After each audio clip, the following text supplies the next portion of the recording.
சொந்தம் போயின்னு சொந்தையெல்லாம் என்ன ஒதுக்கிருச்சு. பணம் இருந்தா மட்டும்தான்டா மதிப்பாங்கனோ தெரிஞ்சிருச்சு. இருக்க கூட வீடு இல்ல, படுத்துக்குவோம் நாங்க ரோட்டு ஓரம். கஷ்டப்பட்டு வளர்ந்தாதான் என் தாயி பட்ட துயத்தீரும். அடுத்த ஒரு ஜென்மம் இருந்தா தாய் செருப்பாக நான் பிறக்கணுமா? 10 மாதம் சுமந்த உன்னை உன் புள்ள ஒரு வாட்டி நான் சுமக்கணுமா? இருக்கும்போது தெரியாது அம்மா பாசம் புரியாது. மனசோடு நீ ஐதா எங்களுக்கு பிடிக்காது. காயப்பட்ட குடும்பம் சந்தையெல்லாம் என்ன ஒதுக்கிடுச்சு. பணம் இருந்தா மட்டும்தான்டா மதிப்பாங்கனோ தெரிஞ்சிடுச்சு. இருக்கக்கூட வீடியில நான் படுத்துக்குவேன் ரோட்டு ஓரம். கஷ்டப்பட்டு வளர்ந்தாதான் என் தாய் பட்ட துயத்தீரும். அடுத்த ஒரு ஜென்மம் தாய் செருப்பாக நான் பிறக்கணுமா? 10 மாசம் சுமந்தவன ஒரு வாட்டி அது நான் சுமக்கணுமா? இருக்கும்போது தெரியாது தாய் பாசம் புரியாது.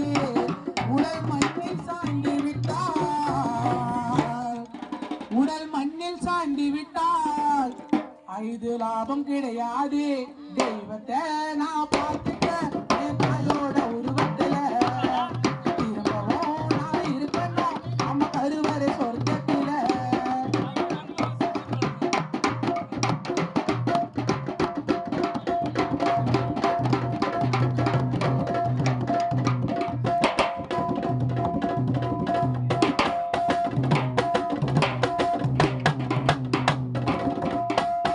இருக்கும்போது எல்லாம் நினைச்சுக்குவேன் என் தாயை சுத்தி.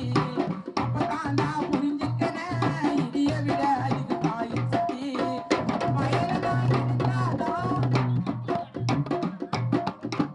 இடி இடிக்கும் போது எல்லாம் நினைச்சுக்குவேன் என் தாயை சுத்தி. அப்பதான் நான் புரிஞ்சுக்கிறேன் இடிய விட அதிக தாயை சுத்தி. மயில நான் நினைஞ்சு வந்தா புடவியில எங்க அம்மா தலை தோட்டும். பெரியவன வளர்ந்தாலும் எங்க அம்மா தாண்டா சோறு ஊட்டும். தான் புள்ள தனக்கு இனி யாருக்கிட்டையும் விட்டு கொடுக்காது. நானும் வரலேட்டானா தாய் கண்ணு ஊரங்காது. இடி இடிக்கும் போது எல்லாம் நினைச்சுக்குவேன் நான் தாயை சுத்தி. அப்பதான் நான் எரிஞ்சுக்கிறேன் இடிய விட அதிக தாயை சுத்தி. மயில நான் நினைஞ்சு வந்தா படவியில நம்ம தலை தோட்டம். பெரியவனா வளர்ந்தாலும் எங்க அம்மா தாண்டா சொல்லுவோம். தான் பொல்ல தனக்கு யாருக்கிட்டையும் விட்டு கொடுக்காது. நான் வரலேட்டா நான் தாய் கண்ணே உறங்காது. தீபாவளி பொங்கலுக்கு எங்க அம்மா துணி போட்டதில்ல ஒரு தடவை. கானா பாடி சம்பாரிச்சு இப்ப கட்ட வெப்பண்டா புது புடவை. தீபாவளி